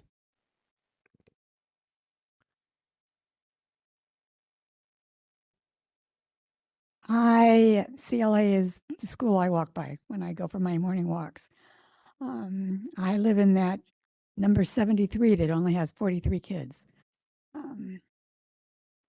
And that's a pretty equal split as to the ones that go to, in our neighborhood, it's pretty equal. Ones that go to Westwood or CLA, but realize that a school in Osborne is closer.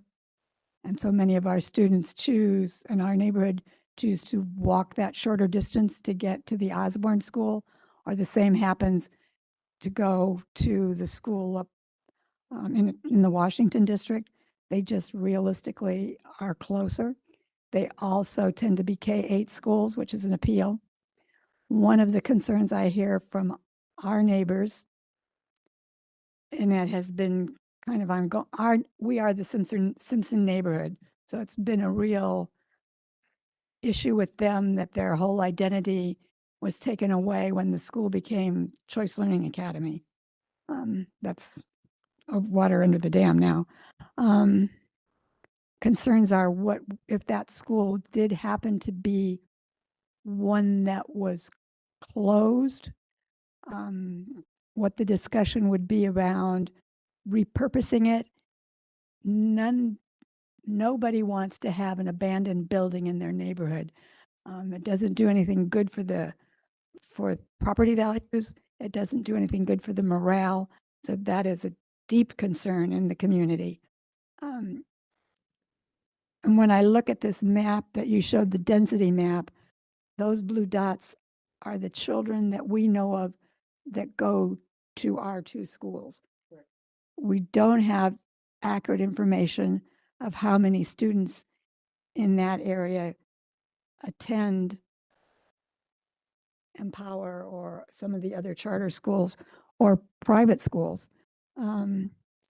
I wanted to hit on the notion of the bus stops. I see we do have students that come from across 19th Avenue. So that would be a possible consideration of a bus stop that might change the dynamics of bringing students into what we now call CLA.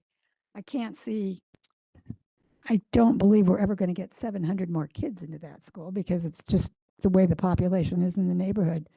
We're all senior citizens, let's face it. The other dynamic that as I've talked to people in other districts, even if well, first of all, I need clarification. I understood if a public school building was vacant for a certain period of time, then by law, the charters have the opportunity to move into it. Does anybody know the answer to that? No. Okay, maybe I misunderstood that. I thought there was some legislation that said if a public school building was vacant for a certain period of time, then the charter schools had the right to access the building and take it over.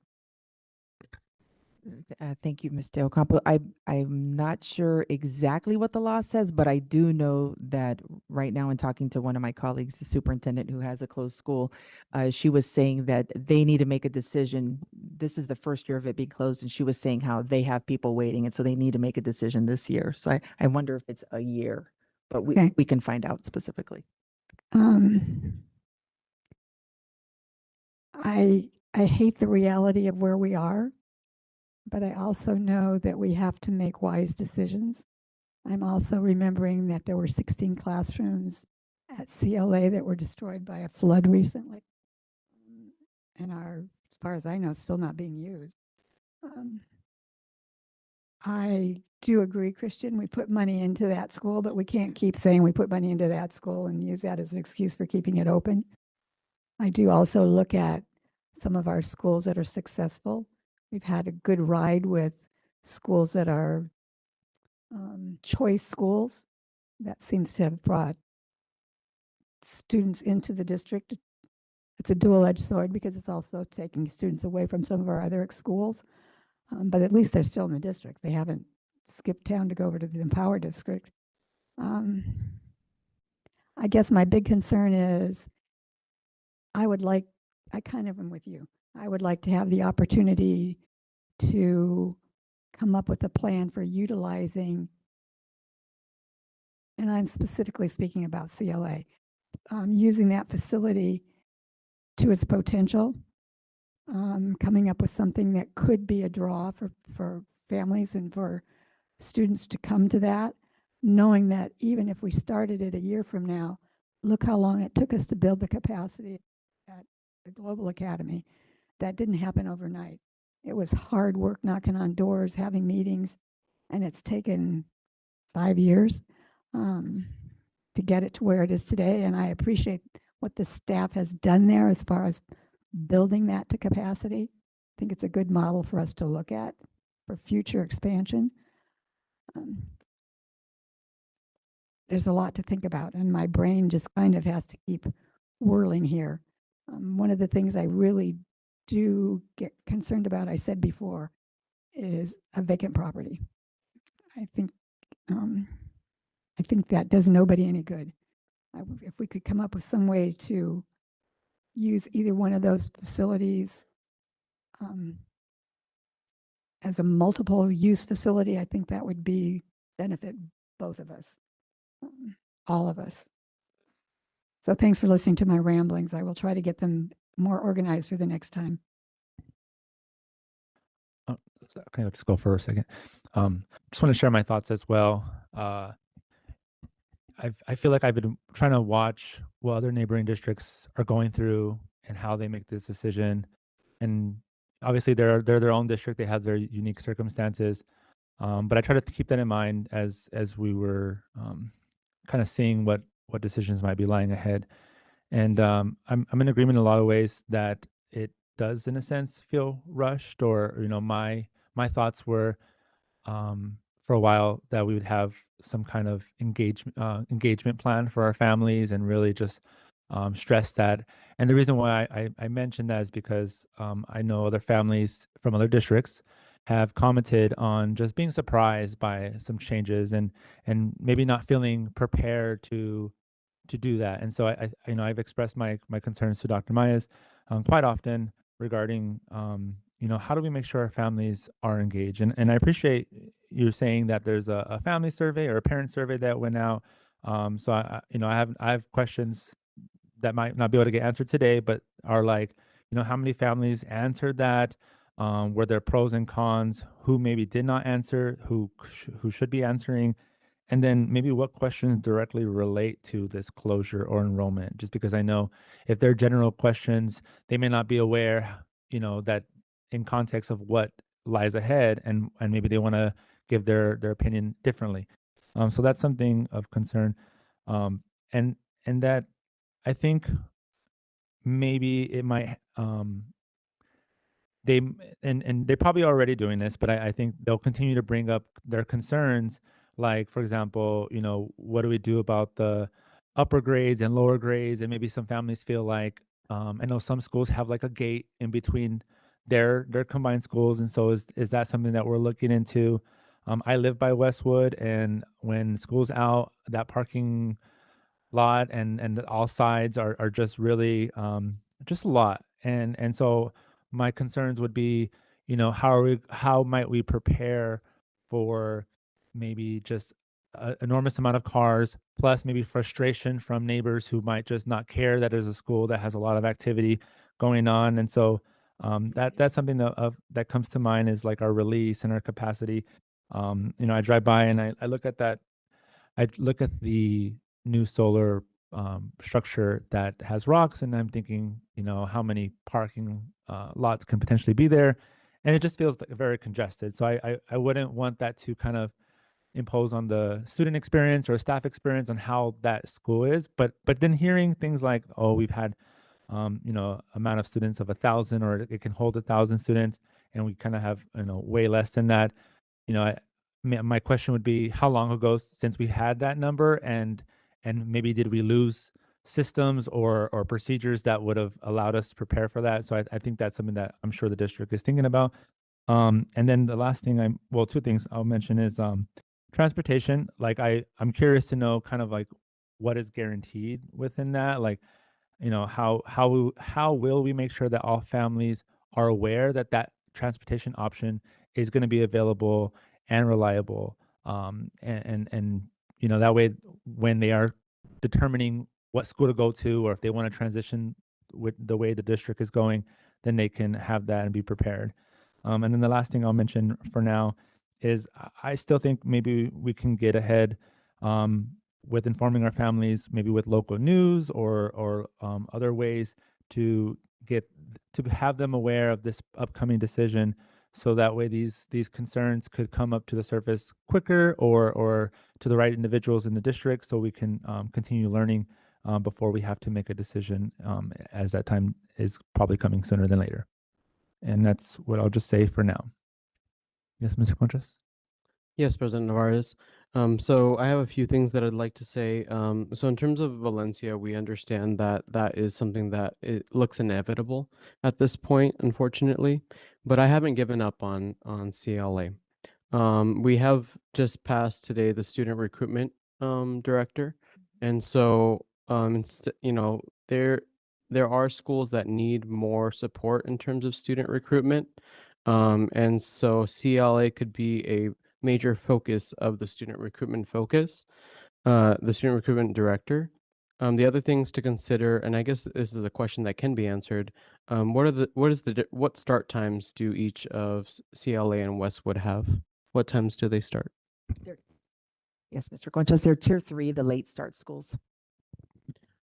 So that could also be a question for parents as well in terms of the start times, transportation, a variety of different factors. And the next thing I want to say is that we can attribute a lot of this enrollment decline to charters and to not having as many children, but also I think it's important for the governing board to take responsibility for our decisions when it comes to this campus. When it came to moving it to a choice school and changing the name, what was the community buy-in? What was the outreach strategy there? Was that successful? Also, we changed the school to incorporate fifth grade, I believe. And so 5 through 8. And so what we're hearing is that families wanted to keep their kids together. And so when we have K through 4 and then 5 through 8, that obviously might be a contributing factor or an issue. And overall, in general, I think that we need to look at this campus and we really need to come together and have a strategic plan for it.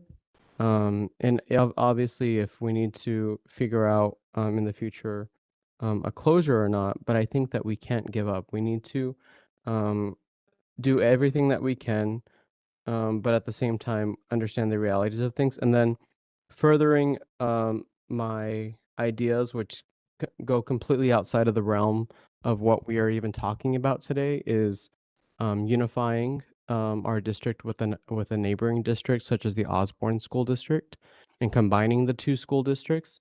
It may sound When I brought that up. and I heard your reaction, Ms. De Ocampo, but we are in a different time right now, and we need to think outside of the box when it comes to that. The other aspect too is it.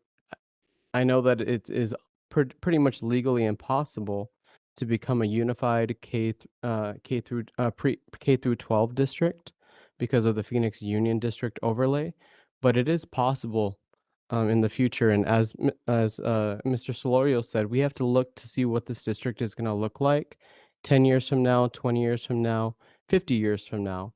And when it comes to vacant buildings, some other things that we could do is we could, you know, sell that building to the Phoenix Union and they could establish a high school there. Obviously, Empower is K through 12 and they are in that area right there, and it's very uh it's something that a lot of the parents that go there that we've heard that they like is that it's K through 12. And so we need to be very innovative and we need to think outside of the box when it comes to this. And so I know that my comments are going to scare a lot of people today, but I just want us to get into that mindset that we need to think about every single possible outcome when it comes to this issue. Thank you. Thank you, Mr. Concha. Any other comments? Yes, Ms. Oh. De Ocampo? I don't want my comments to seem like I'm giving up on CLA. I believe in the program that we're trying to put in there. I think that whole product-based idea of instruction is fantastic. We've seen it work in other places. We unfortunately, when we came up with that idea, got struck by COVID soon after that.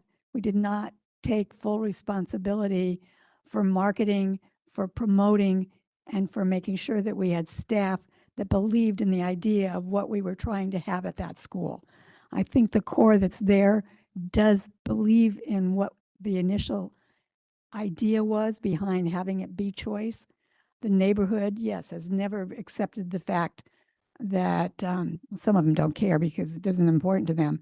But those that do care, they've never accepted the fact that it got changed from Simpson because that's the whole identity of the neighborhood. So I don't want my comments to be thinking that I've given up on CLA. It's the neighborhood school. I plan to fight for it. And I also believe that we can make it be a strong school that will draw people, draw families. I don't like to keep comparing ourselves to charter schools. They have different rules, they have different entities. I don't think we strengthen ourselves by saying, oh, the charter school over there. No, we strengthen ourselves by building up what we have. And what we have is strong staff. The families that stay with us are strong and they have beliefs that we will support them and give them the resources that they need, and we will give them the programs that they need. I know the last time I brought up the idea of combining with Osborne School District, many of you looked at me like I was crazy. And I've asked for legal advice on that as well, because both of us are in areas where we have single family homes. That's one of the advantages to Westwood.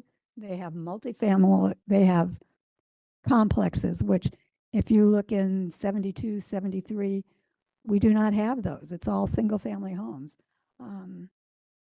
And that's a serious impact on the amount of students that we even that even live in our area. So I want to reiterate that I think we should work with Phoenix Union High School. I think that they too, they just cut 160 positions. They too are having some issues. It would behoove us to look at them. And Alhambra is one of their schools that has lost huge enrollment. So it would do us, and Metro Tech, so it would do us good service to have conversations with them about what programs we could jointly put together to support and to draw students into our neighborhood, into our schools. And I want to leave with the fact that I haven't given up on CLA. I might have given up on the name, but I haven't given up on the school. We can, with some commitment and some planning, we can turn it around. It's not going to turn around in a year. We have to be willing to give it 4 or 5 years for it to reach its potential. But again, I'm not giving up on it. I don't want to walk by a vacant building if nothing else. But yes, we can make it be something that will draw, and we will continue to be a point of pride for us in the neighborhood and for us as a district. For the first time in, I think 10 years, they got a letter grade of a B. It's been ages since they've been able to accomplish that. And I think that's something that we should all remember and recognize how powerful that was and the work it took for them to come out of the grades that they've had before and to come up with a B. Thank you for listening. Thank you, Ms. Del Campo. And to clarify, in going into all these listening sessions, closure was not mentioned. And again, and I apologize for any confusion that may have occurred because CLA and Westwood were combined in the presentation. Again, we went to that side of the district because that's where we've had the biggest decline, especially with CLA. And the reason that you see the consolidation themes in the presentation are because staff are who mentioned that when visiting them. So, but at the same time, again, we were just listening and staff were aware, and that was made clear that no decisions had been made. There weren't even recommendations on the table yet. These were listening sessions, gathering data sessions. And so that was made clear. And I appreciate the head nods in the audience. So. Yes, one thing I was thinking of is with Valencia's declining enrollment, I think that Principal Wagner could help start with the student recruitment director position in the meantime. That's just a suggestion that I have because she's amazing, and I don't want her to retire. But that actually seems something, if we could get her to apply for the position, that could be a smooth transition. Just to kind of echo a point that Ms. De Ocampo mentioned was the perspective of a vacant building being, vacant for X amount of time, however long, and that just kind of looks bad in a lot of ways. So I think with that, I still would want to be aware of any options that were explored regarding the use space, some of the lockout areas, whether we intend to have some programming, whether we potentially could have the opportunity to do some programming on a potentially closed campus like CLA or the other one, or even utilizing their field for a certain occasion, since that's probably the closest one if we still want to have certain sports activities. So I'm curious, and I would want to know what options we could explore still for the space, even if it's not utilized by students on a daily basis. And then it might go well with understanding, is there a deadline to sell or maintain activity on campus before it has to be sold to a charter or another school, or another entity? So Thank you. Just to ease your concern, the statute is ASRS 189.01, and it does identify that a threshold of 12 months before we have to post the building. I also want to reassure you that we are absolutely committed to using every resource in the district to benefit the students and the community. So regardless of what happens as a result of the feedback that we've heard today, we are committed. There will not be a vacant, unused building or an eyesore in the Simpson community, because we're committed to using every resource we have to benefit our community and our students. So you have that as a commitment. That is not something we will just let sit idle and crumble. 12-month is the statute threshold. And regardless, like I said, we would make good use of our resources. President Navarez. Another idea for the board to consider is the Family Resource Center is in Glendale. And I am a council member in the city of Glendale, and I can say that it might benefit the Alhambra School District to move the Family Resource Center back to Phoenix because of the resources, the grants, and the different opportunities that might exist. And that's just an admission that the city of Glendale has not been the best partner in supporting our district, but we're working on that. thank you, Mr. Conchas. Any other comments or questions or concerns? Maybe potential tasks or things that you would like to see for the next meeting? Yes, Mr. Conchas. I've heard about the name, so if we could direct the superintendent to start getting feedback and recommendations on whether to keep the name or change the name or what to do in the meantime. Thank you. And just to clarify, you're talking about CLA.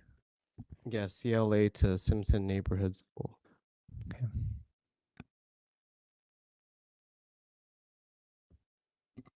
Any other comments? Yes, Ms. De Ocampo. Neighborhood suggested Simpson Choice.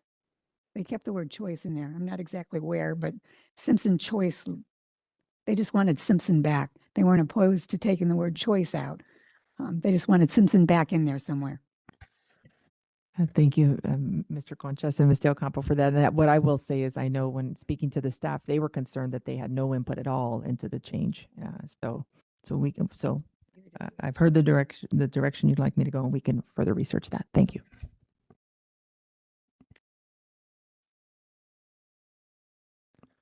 All right. Hearing no other comments, concerns, or questions, this concludes the study session, and we hope to hear back for the January 22nd meeting. I believe, if there are plenty of opportunities from now till then for us to kind of continue listening and learning. And I've asked Dr. Myers if she's aware of those opportunities that we can just do a site visit, if she can share that with us, or if there's any conversations, if you can continue sharing. That way we can just be as present as possible with this type of decision.